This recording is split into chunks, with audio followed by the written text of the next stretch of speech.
नमस्कार। क्या आपके दिमाग में भी हमेशा नेगेटिव बातें चलती रहती हैं? आपका मन भी हमेशा नेगेटिविटी से भरा हुआ रहने लगा है?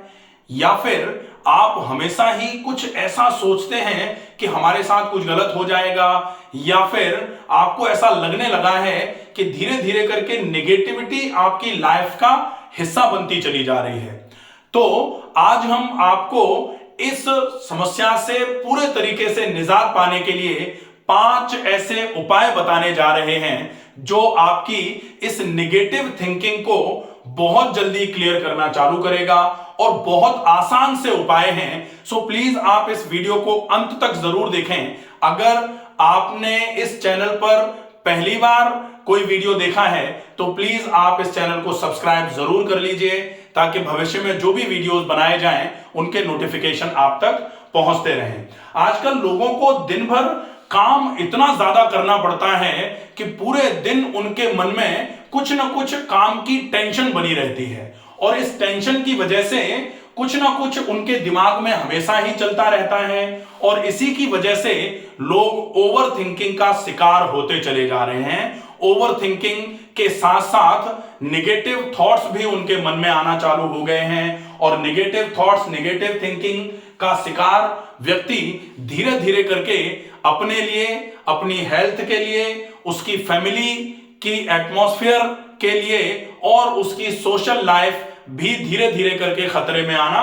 चालू हो जाती है। इसलिए अगर आप चाहते हैं कि ये निगेटिव थिंकिंग आपके हेल्थ पर बुरा असर न डाले, आपकी फैमिली लाइफ पर इसका बुरा असर ना पड़े, या आप सोशली कहीं लोगों से कटना चालू ना हो जाएं, इसके लिए ये 5 पूरे आसान से उपायों का आप आज से ही पालन करना चालू कर दें। सबसे पहले नंबर पर पहली चीज है कि आप कोशिश करके सुबह जल्दी जागना चालू करें। सुबह जल्दी जागना अपने आप में आपके शरीर को स्वस्थ रखना और शरीर में जो पॉजिटिविटी है उसको बनाए रखने के लिए सबसे ज्यादा आवश्यक नियम माना जाता है। पुराने समय में कहावत कही जाती है कि ब्रह्म मुहूर्त में जो लोग उठते हैं, कहा जाता है ना, early to bed early to rise makes man healthy wealthy and wise. अच्छे रहते हैं लोग, वाइज नेचर होता है लोगों का अगर ब्रह्म मुहूर्त में जगना चालू कर देते हैं। लेकिन ब्रह्म मुहूर्त में जगना चालू करना एक उपाय है, इसी के अंतर्गत कुछ 2-3 चीजें आती हैं। जागते ही ऊषा पान करिए, खूब सारा पानी एक साथ पीजिए, सादा पानी पीना है, इसका ध्यान रखना है, ये इसी में आ जाएगा। इसके अलावा एक चीज और है कि आप पानी पी करके जैसे ही फ्रेश हो जाएंगे, हाथ मुंह धो के मंजन करके, उसके बाद आप ऑयल पुलिंग और नश्य करके, ये इसी में आएगा, ऑयल पुलिंग और नश्य। इसके बाद कोशिश करिए थोड़ी देर के लिए अगर संभव हो जाए तो मेडिटेशन। अब मेडिटेशन सामान्य तौर पर ये अष्टांग योग में 8वें जो नंबर पर आता है, जिसको समाधि कहा जाता है, उसके ठीक पहले वाला 7वें नंबर का क्रम है जिसको ध्यान कहा जाता है। तो अगर बाय चांस ध्यान आपसे नहीं हो पा रहा है तो 6ठे नंबर पर आता है धारणा, और 5वें नंबर पर आता है प्रत्याहार। तो प्रत्याहार का मतलब होता है, 4थे नंबर पर आता है प्राणायाम, और 3रे नंबर पर आता है आसन, और 2रे नंबर पर आता है नियम, और पहले नंबर पर आता है यम। तो ये जो अष्टांग योग है 8वें नंबर पर आता है समाधि। तो ये जो अष्टांग योग है इसमें 7वें नंबर पर मेडिटेशन को रखा गया है। आप अगर मेडिटेशन नहीं कर पा रहे हैं तो आप प्रत्याहार तो डेफिनेटली कर ही सकते हैं, और ये सवेरे सवेरे जरूर कर लेना चाहिए। इससे क्या होगा, आपका मन एक बार के लिए पॉजिटिव थॉट्स से भरना चालू हो जाएगा। और प्रत्याहार का मतलब होता है आप अपनी इंद्रियों को बाहरी विषयों से हटाकर आंतरिक विषयों पर लगाने का काम करते हैं। अष्टांग योगा बाय डॉक्टर रमाकांत शर्मा, पूरा एक वीडियो मिलेगा आपको, इसमें आपको पूरा अष्टांग योग के बारे में पूरी जानकारी मिल जाएगी। आप उसको पूरा देख सकते हैं, प्रत्याहार क्या होता है समझ सकते हैं, और फॉलो अप चालू कर लीजिए, पहला काम। अब 2रे नंबर पर सबसे ज्यादा इफेक्टिव रूटीन जो आपको रखना है वो है डेली रूटीन। आप अपना अच्छा रखिए, सवेरे का व्यायाम जरूर हो, सवेरे का अल्पाहार जरूर हो, दोपहर में लंच टाइम से हो, शाम का डिनर टाइम से हो। ये प्रॉपर डेली रूटीन रखने की आवश्यकता है, क्योंकि जो अपने रूटीन से हटते हैं डेफिनेटली उनका रूटीन अगर अस्त व्यस्त होगा तो डेफिनेटली मन में भी थॉट्स अस्त व्यस्त होना चालू हो जाते हैं। इसलिए अगर आप अपने थॉट्स को लीनियर रखना चाहते हैं तो आपका रूटीन आपको लीनियर रखना पड़ेगा।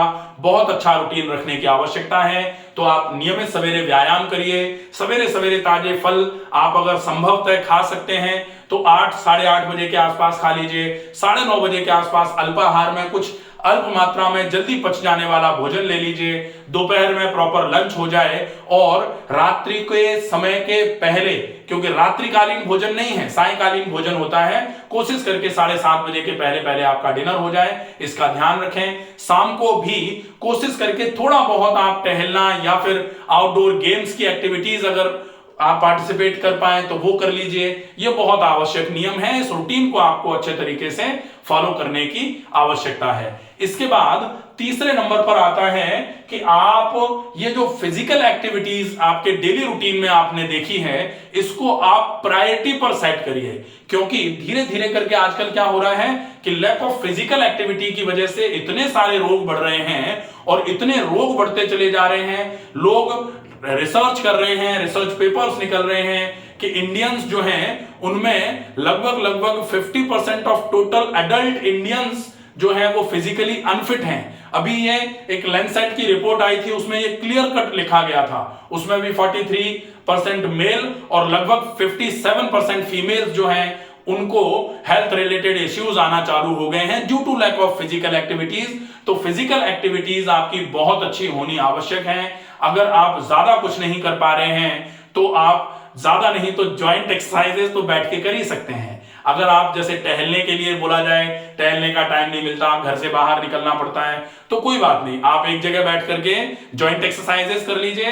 कुछ एक ऐसे आसन हैं जो कोई भी व्यक्ति कर सकता है। ज्यादा अगर कुछ नहीं हो पा रहा तो सीधे लेट करके पैरों को उठाया, एक पैर को उठाया नीचे लाए, दूसरे पैर को उठाया नीचे लाए, एक पैर को उठाया सर्कल इस तरीके से बना लिया, फिर इस तरीके से सर्कल बना लिया, दूसरे पैर से भी बना लिया। ये एक्सरसाइजेस तो कोई भी कर सकता है। अगर इन एक्सरसाइजेस को करने में भी कोई समस्या आ रही है तो फिर आपके लिए आपका स्पेसिफिक एक्सरसाइजेस का रूटीन आपके डिजीज के अकॉर्डिंग बनाया जा सकता है। उसके लिए आप कांटेक्ट कर सकते हैं, कांटेक्ट नंबर आपको दे दिया जाएगा। ये फिजिकल एक्टिविटीज का इंपॉर्टेंस है।